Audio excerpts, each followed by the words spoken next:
एक टाइम होता है जब यूपीएससी का रिजल्ट आता है, पेपर का फ्रंट पेज देख लो, प्राइम टाइम देख लो टीवी वालों का, यूट्यूब देख लो, अब फेसबुक देख लो, हर जगह जो यूपीएससी के टॉपर्स होते हैं उनका इंटरव्यू पब्लिश किया जाता है।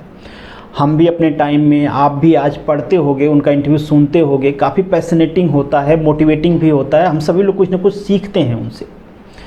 पर प्रॉब्लम ये आती है कि जिन इंटरव्यू में ये बात कर रहे होते हैं कि वो सिस्टम बदलने के लिए आए हैं, वो देश बदलने के लिए आए हैं, वो जो फैसिलिटीज़ हैं वो आम आदमी तक पहुंचाने के लिए आए हैं, वो रिफॉर्म्स लाएंगे, बट जब सच में वो रिफॉर्म्स लाने होते हैं तो पता नहीं कि ये लोग अपने ज्ञान को, अपने स्वाभिमान को, सब कुछ जो नेता हैं हमारे, जो पॉलिटिशियन हैं, उनके चरणों में समर्पण कर देते हैं। अब आप कहोगे कि जो थंबनेल है वो एसएससी का है और मैं यूपीएससी पे ज्ञान दे रहा हूँ। मैं यूपीएससी पे ज्ञान इसलिए दे रहा हूँ कि अभी हम बात एसएससी जेई की कर रहे हैं, और जब आप एसएससी की वेबसाइट ओपन करोगे तो वहाँ पे लिखा होगा, एसएससी के जो चेयरमैन होंगे, चेयरमैन के सामने लिखा होगा आईएएस फलाना बैच, एक बैच दिया गया होगा। और मैं बात इसलिए कर रहा हूँ कि जब आपके अंदर एडमिनिस्ट्रेशन है, जब आपके अंदर एग्जीक्यूटिव पावर है, जब आप रिफॉर्म कर सकते हो, सिस्टम बदल सकते हो, उस टाइम पे आपका ज्ञान कहाँ चला जाता है। अभी आप सभी लोगों को पता होगा कि एसएससी जेई बिहार इलेक्शन की वजह से, पर्टिकुलरली बिहार स्टेट में उसका जो डेट है उसको पोस्टपोन किया गया है।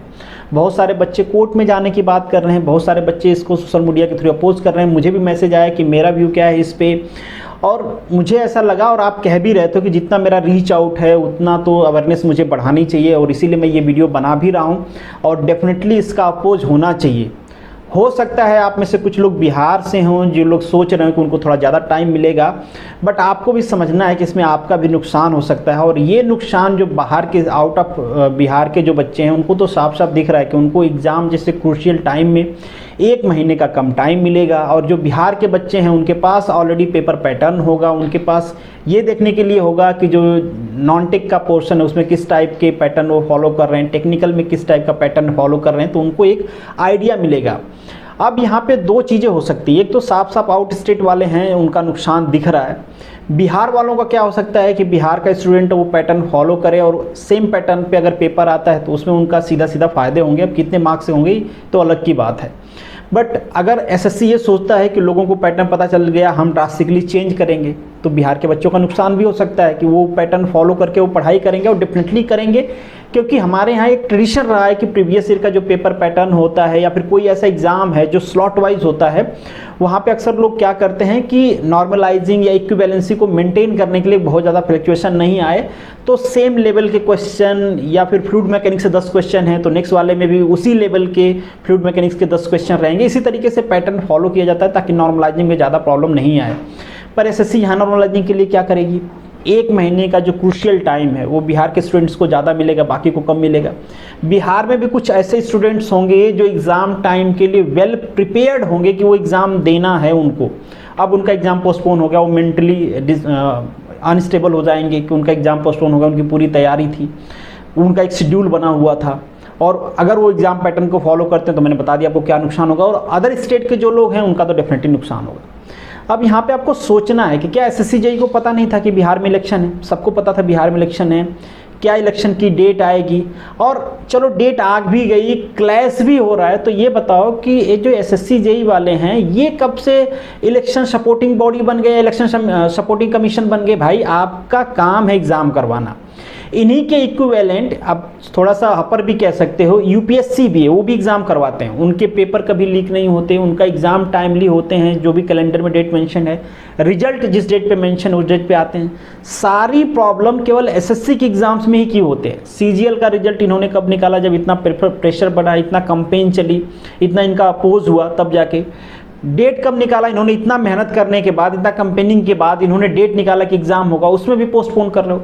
चलो ठीक है, अगर आपको पोस्टपोन करना है, आपको प्रॉब्लम है, इलेक्शन टाइम में आप एग्जाम नहीं करवा सकते, ये बात बिल्कुल समझ में आती है, सब लोग समझ लेंगे, तो आप सबका एग्जाम पोस्टपोन करो। अब सबका एग्जाम पोस्टपोन करने पे इनका एक्सक्यूज है कि एग्जाम की प्रिपरेशन हो चुकी है, तैयारी हो चुकी है।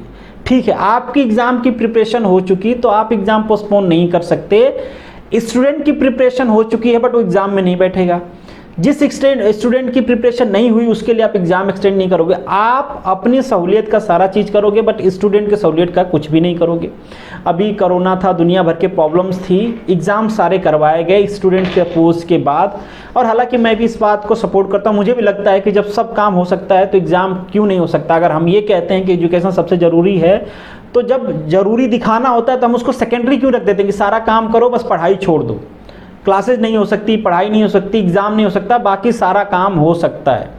तो अगर एसएससी को कोई प्रॉब्लम है, एग्ज़ाम नहीं करवा सकते हो इलेक्शन में, तो एग्ज़ाम उनको पोस्टपोन करना चाहिए, तो सबका एग्ज़ाम पोस्टपोन करना चाहिए। डेफिनेटली आपको इसके लिए कंपेन करना चाहिए। इस मेरे वीडियो को शेयर करो, या फिर किसी और की वीडियो आपको अच्छी लगती है, या फिर आप खुद के लेवल पे अवेयरनेस कर सकते हो तो ज़रूर करो। इसका आप अपोज करो। अगर आप अपोज नहीं करोगे तो ये एक ट्रेंड बन जाएगा। पहले भी एसएससी ने ऐसी हरकतें किया है, एग्ज़ाम करवाएंगे, उसके 2-3 साल इनको लग जाते हैं रिजल्ट निकालने में। कभी एडवर्टीजमेंट आ जाएगा तो एग्ज़ाम करवाने में इनको 2-3 साल लग जाएंगे। किसी तरीके से इनकी डेट आती है, उसमें भी पोस्टपोन करवा देंगे। फिर से रिजल्ट निकालने में इनको तीसरा प्रॉब्लम कि बिहार का एग्ज़ाम इस टाइम हुआ, फलाने के एग्ज़ाम इस टाइम हुआ, नॉर्मलाइजिंग की प्रॉब्लम है, फिर पेपर लीक हो गया उसकी प्रॉब्लम है।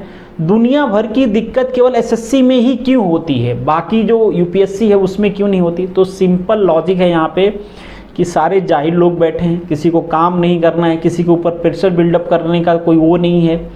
तो आपसे रिक्वेस्ट है कि आप जिस भी लेवल पे अपोज कर सकते हो इस चीज़ का अपोज करो। बिल्कुल ये नुकसान है, और ये करेंगे तो एक तरह का ये ट्रेंड भी, एक ट्रेंड बना देंगे, एक पैटर्न बना देंगे। कुछ भी हुआ तो चलो एग्ज़ाम पोस्टपोन कर दो, या आधे का करा लो, आधे का बाद में करवा लो, ठीक है, एक बहाना भी मिलेगा एग्ज़ाम का रिजल्ट डिले करने का। तो आप सब कुछ करवा सकते हो except then the exam. Result declare नहीं कर सकते आप, एग्ज़ाम पोस्टपोन करोगे कुछ भी होगा, बाकी सारी चीज़ें यूनिफॉर्म तरीके से चलना चाहिए।